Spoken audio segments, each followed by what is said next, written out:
Hebrew 1 अध्याय। ईश्वरଙ୍କ पुत्रଙ୍କ श्रेष्ठता। ईश्वर पूरा काल रे विभिन्न भावरे व विभिन्न प्रकारे भाववादी मानक द्वारा पितृपुरुष मानकु कथा कही एही शेष काल रे पुत्रଙ୍କ द्वारा आम्भ मानकु कथा कही अछंती। ताहांको से समस्त विषयर अधिकार करी नियुक्त कले। ताहांको द्वारा मध्य समस्त विश्व सृष्टि कले। से ताहांको महिमार प्रभा व ताहांको तत्पर प्रतिमूर्ति से आपण शक्तियुक्त वाक्य द्वारा समस्त विषय धारण करती। पुणी पाप मार्जना कलावतारे ऊर्ध्वस्थ महामहिमंक दक्षिण पार्श्वरे उपवेशन करियछन्ते।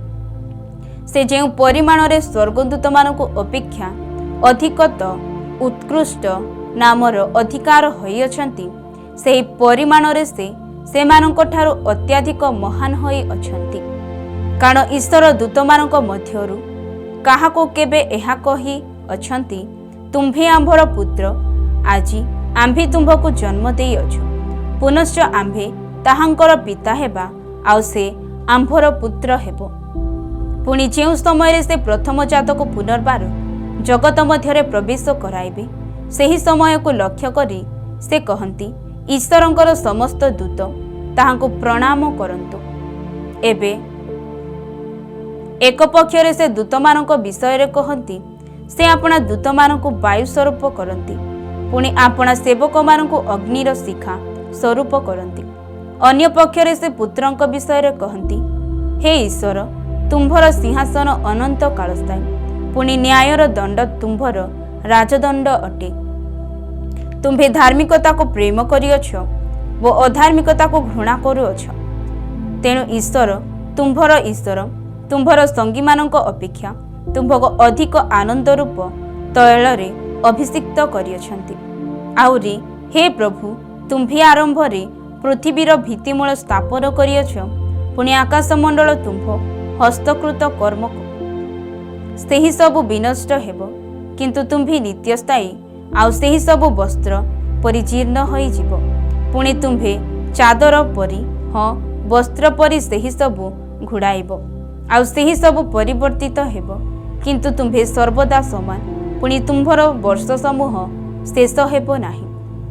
आउ आम्भे जे पर्यंत तुम्भर शत्रु मानकु तुम्भर पादपीठ करिनाहु, से पर्यंत आम्भर दक्षिण रे बसिथाउ। एहा से दूत मानक मध्यरे काहाको केबे कहियछन्ति। ए माने समस्ते कोन सेवाकारी आत्मा नुहंती, पुणी परित्राणर भावी अधिकारी मानकर सेवा करिबाकू कि से माने प्रेरित होई नाहंती। हिब्रू 2 अध्याय। महापरित्राणर अवहेला। अतएव शुणा जाइथिबा वाक्य प्रति अधिक मनोजगी हेबा आम्भमानंकर उचित, नहिले काले आम्भेमाने लक्ष्यभ्रष्ट हेबो। कारण दूतमानंक द्वारा कथित वाक्य जदि अटल होई रहिला, आ प्रत्येक आज्ञा लंघन व अबाध्यता यथार्थ प्रतिशोध पाइला, तेबे एपरि महापरित्राण अवहेला कले आम्भेमाने किपरि रक्षा पाइबा? ताहा तो प्रथम रे प्रभुंक द्वारा कथित होई श्रवण करिथिबा व्यक्ति मानक द्वारा आम्भमानक निकटरे प्रमाण सिद्ध हैला। से संबंध रे ईश्वर मध्य निज इच्छा अनुसारे नाना चिन्ह व अद्भुत कर्म, पुणी विविध शक्तिर कार्य व पवित्र आत्मांक अन्यान्य दान द्वारा साक्ष्य देई अछन्ति। परित्राणर कर्ता ख्रीष्ट।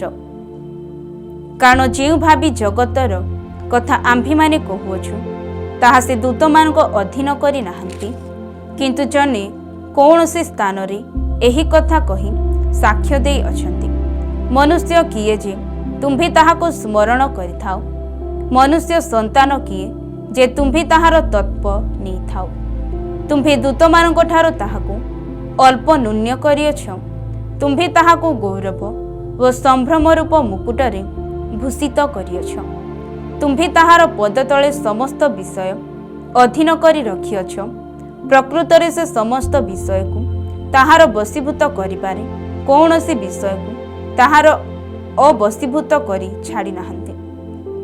आम्भे माने ए पर्यंत समस्त विषय ताहार वशीभूत होइथिबार देखुनाहु सत, किंतु तुम्भमानक अपेक्षा जे ଅଳ୍ପ ସମୟ ନ୍ୟୁନୀକୃତ ହୋଇଥିଲେ ତାହାକୁ ଅର୍ଥାତ୍ ଯୀଶୁଙ୍କ ମୃତ୍ୟୁର ଦୁଃଖ ଭୋଗ ହେତୁ ଗୌରବ ଓ ସମ୍ଭ୍ରମ ରୂପ ମୁକୁଟ ପରିଧାନ କରିଥିବାର ଦେଖୁଅଛ।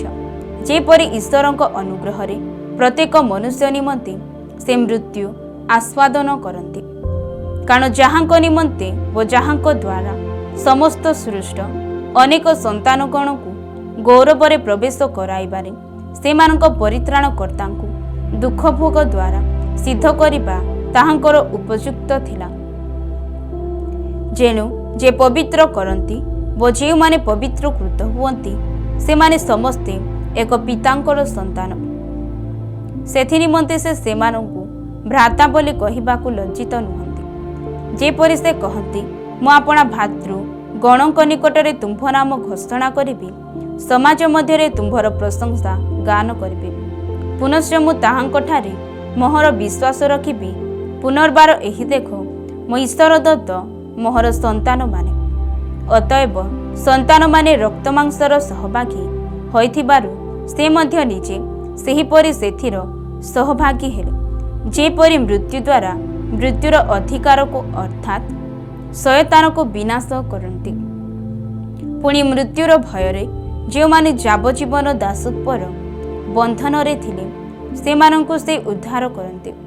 କାରଣ ପ୍ରକୃତରେ ସେ ତ ଦୂତମାନଙ୍କ ତତ୍ତ୍ୱ ନ ନେଇ ଅବ୍ରାହାମଙ୍କ ସନ୍ତାନମାନଙ୍କ ତତ୍ତ୍ୱ ନିଅନ୍ତି। ଅତଏବ ସମସ୍ତ ବିଷୟରେ ଆପଣା ଭ୍ରାତାମାନଙ୍କ ସଦୃଶ ହେବା ତାହାଙ୍କର ଉଚିତ ଥିଲା। ଯେପରି ସେ ଲୋକମାନଙ୍କ ପାପର ପ୍ରାୟଶ୍ଚିତ କରିବା ନିମନ୍ତେ ଈଶ୍ୱରଙ୍କ ସେବା ସମ୍ବନ୍ଧରେ ଜଣେ ଦୟାଳୁ ଓ ବିଶ୍ୱସ୍ତ ମହାଯାଜକ ହୁଅନ୍ତି। କାରଣ ସେ ନିଜେ ପରୀକ୍ଷିତ ହୋଇ ଦୁଃଖ ଭୋଗ କରିଥିବାରୁ ପରୀକ୍ଷିତ ହେଉଥିବା ଲୋକମାନଙ୍କ ଉପକାର କରିବା ନିମନ୍ତେ ସକ୍ଷମ ଅଟନ୍ତି। ହିବ୍ରୁ 3 ଅଧ୍ୟାୟ।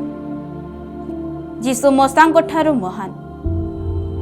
ଅତଏବ ହେ ସ୍ୱର୍ଗୀୟ ଆହ୍ୱାନର ସହଭାଗୀ ପବିତ୍ର ଭ୍ରାତୃଗଣ, ଆମ୍ଭମାନଙ୍କ ବିଶ୍ୱାସ ମତାନୁସାରେ ପ୍ରେରିତ ଓ ମହାଯାଜକ ଯୀଶୁଙ୍କ ବିଷୟ ଭାବି ଦେଖ। ମଶା ଯେପରି ଈଶ୍ୱରଙ୍କ ଗୃହ ମଧ୍ୟରେ ବିଶ୍ୱସ୍ତ ଥିଲେ, ସେ ସେହିପରି ଆପଣା ନିଯୋଗ କର୍ତ୍ତାଙ୍କ ପ୍ରତି ବିଶ୍ୱସ୍ତ। ଗୃହ ଅପେକ୍ଷା ଗୃହର ସ୍ଥାପନକର୍ତ୍ତା ଯେପରି ଅଧିକ ସମାଦର ପ୍ରାପ୍ତ ହୁଅନ୍ତି, ସେହିପରି ସେ ମଶାଙ୍କ ଅପେକ୍ଷା ଅଧିକ ଗୌରବର ଯୋଗ୍ୟ ବୋଲି ଗଣିତ ହୋଇଅଛନ୍ତି। ଯେଣୁ ପ୍ରତ୍ୟେକ ଗୃହ କୌଣସି ନା କୌଣସି ବ୍ୟକ୍ତିଙ୍କ ଦ୍ୱାରା ସ୍ଥାପିତ, କିନ୍ତୁ ସମସ୍ତ ବିଷୟରେ ଯେ ସ୍ଥାପନକର୍ତ୍ତା ସେ ଈଶ୍ୱର। ପରବର୍ତ୍ତୀ ବକ୍ତବ୍ୟ ବିଷୟ ସମ୍ବନ୍ଧରେ ସାକ୍ଷ୍ୟ ଦେବା ନିମନ୍ତେ ମଶା ତାହାଙ୍କ ଗୃହ ମଧ୍ୟରେ ସେବକ ସ୍ୱରୂପ ପ୍ରକୃତରେ ବିଶ୍ୱସ୍ତ ଥିଲେ, କିନ୍ତୁ ଖ୍ରୀଷ୍ଟ ତାହାଙ୍କ ଗୃହ ଉପରେ ପୁତ୍ର ସ୍ୱରୂପ ବିଶ୍ୱସ୍ତ ଅଟନ୍ତି। ଯଦି ଆମ୍ଭେମାନେ ଆମ୍ଭମାନଙ୍କ ସାହସ ପୁଣି ଦର୍ପର କାରଣ ଯେ ଆମ୍ଭମାନଙ୍କ ଭରସା ତାହା ଦୃଢ଼ ଭାବରେ ଶେଷ ପର୍ଯ୍ୟନ୍ତ ଧରି ରଖୁ, ତାହେଲେ ଆମ୍ଭେମାନେ ତ ତାହାଙ୍କ ଗୃହ ସ୍ୱରୂପ, ଈଶ୍ୱରଙ୍କ ଲୋକମାନଙ୍କ ନିମନ୍ତେ ବିଶ୍ରାମ। ଅତଏବ ପବିତ୍ର ଆତ୍ମା ଯେପରି କହନ୍ତି, ଆଜି ଯଦି ତୁମ୍ଭେମାନେ ତାହାଙ୍କ ବାଣୀ ଶୁଣ, ଯେପରି ବିରକ୍ତି ଜନ୍ମାଇବା ସ୍ଥାନରେ ଓ ପ୍ରାନ୍ତରରେ ପରୀକ୍ଷା ଦିନରେ ଘଟିଥିଲା, ସେପରି ଆପଣା ଆପଣା ହୃଦୟ କଠିନ ନ କର। ସେହି ପ୍ରାନ୍ତରରେ ତୁମ୍ଭମାନଙ୍କ ପିତୃପୁରୁଷମାନେ ଆମ୍ଭକୁ ପରୀକ୍ଷା କରି ଆମ୍ଭର ଅନୁସନ୍ଧାନ କଲେ, ଆଉ 40 ବର୍ଷ ପର୍ଯ୍ୟନ୍ତ ଆମ୍ଭର କାର୍ଯ୍ୟ ଦେଖିଲେ। ତେଣୁ ଆମ୍ଭେ ଏହି ବଂଶ ପ୍ରତି ବିରକ୍ତ ହୋଇ କହିଲୁ, ସେମାନେ ସର୍ବଦା ହୃଦୟରେ ଭ୍ରାନ୍ତ ଅଟନ୍ତି, ସେମାନେ ଆମ୍ଭର ମାର୍ଗ ସବୁ ଜାଣୁନାହାନ୍ତି। ଏଣୁ ଆମ୍ଭେ ଆପଣା କ୍ରୋଧରେ ଶପଥ କଲୁ, ସେମାନେ ଆମ୍ଭର ବିଶ୍ରାମରେ ପ୍ରବେଶ କରିବେ ନାହିଁ। ହେ ଭାଇମାନେ, ସାବଧାନ, ଯେପରି ଜୀବନ୍ତ ଈଶ୍ୱରଙ୍କ ଠାରୁ ବିମୁଖକାରୀ ଦୁଷ୍ଟ ଅବିଶ୍ୱାସୀ ହୃଦୟ ତୁମ୍ଭମାନଙ୍କର କାହାରିଠାରେ ନଥାଏ, କିନ୍ତୁ କାଳେ ପାପର ପ୍ରବଞ୍ଚନା ଦ୍ୱାରା ତୁମ୍ଭମାନଙ୍କ ମଧ୍ୟରୁ କେହି କଠିନ ମନା ହୁଏ। ଏଥି ନିମନ୍ତେ ଆଜି ସୁଯୋଗ ଥାଉ ଥାଉ ପ୍ରତିଦିନ ପରସ୍ପରକୁ ଉତ୍ସାହ ଦିଅ। କାରଣ ଆରମ୍ଭରେ ଆମ୍ଭମାନଙ୍କର ଯେଉଁ ବିଶ୍ୱାସ ଥିଲା, ତାହା ଯଦି ଶେଷ ପର୍ଯ୍ୟନ୍ତ ଦୃଢ଼ ରୂପେ ଧରି ରଖୁ, ତାହେଲେ ଖ୍ରୀଷ୍ଟଙ୍କ ସହଭାଗୀ ହୋଇ ରହିବ। ଉକ୍ତ ଅଛି, ଆଜି ଯଦି ତୁମ୍ଭେମାନେ ତାହାଙ୍କ ବାଣୀ ଶୁଣ, ଯେପରି ବିରକ୍ତି ଜନ୍ମାଇବା ସ୍ଥାନରେ ଘଟିଥିଲା, ସେହିପରି ଆପଣା ଆପଣା ହୃଦୟ କଠିନ ନ କର। ତେବେ କେଉଁମାନେ ଶୁଣି ବିରକ୍ତି ଜନ୍ମାଇଲେ। ମଶାଙ୍କ ଦ୍ୱାରା ମିଶର ଦେଶରୁ ଯେଉଁମାନେ ବାହାରି ଆସିଥିଲେ ସେ ସମସ୍ତେ କ'ଣ ନୁହନ୍ତି? ଆଉ କେଉଁମାନଙ୍କ ଉପରେ 40 ବର୍ଷ ପର୍ଯ୍ୟନ୍ତ ସେ ବିରକ୍ତି ହୋଇଥିଲେ? ଯେଉଁମାନେ ପାପ କରିଥିଲେ, ଯେଉଁମାନଙ୍କ ଶବ ପ୍ରାନ୍ତରରେ ପଡ଼ିଥିଲା, କ'ଣ ସେମାନଙ୍କ ଉପରେ ନୁହଁ? ଯେଉଁମାନେ ଅବାଧ୍ୟ ହୋଇଥିଲେ ସେମାନଙ୍କ ବିନା ଆଉ କେଉଁମାନଙ୍କ ବିରୁଦ୍ଧରେ ସେ ଶପଥ କରିଥିଲେ ଯେ ସେମାନେ ତାହାଙ୍କ ବିଶ୍ରାମରେ ପ୍ରବେଶ କରିବେ ନାହିଁ। ଆମ୍ଭେମାନେ ଦେଖୁଛେ ଅବିଶ୍ୱାସ ହେତୁ ସେମାନେ ପ୍ରବେଶ କରି ପାରିଲେ ନାହିଁ।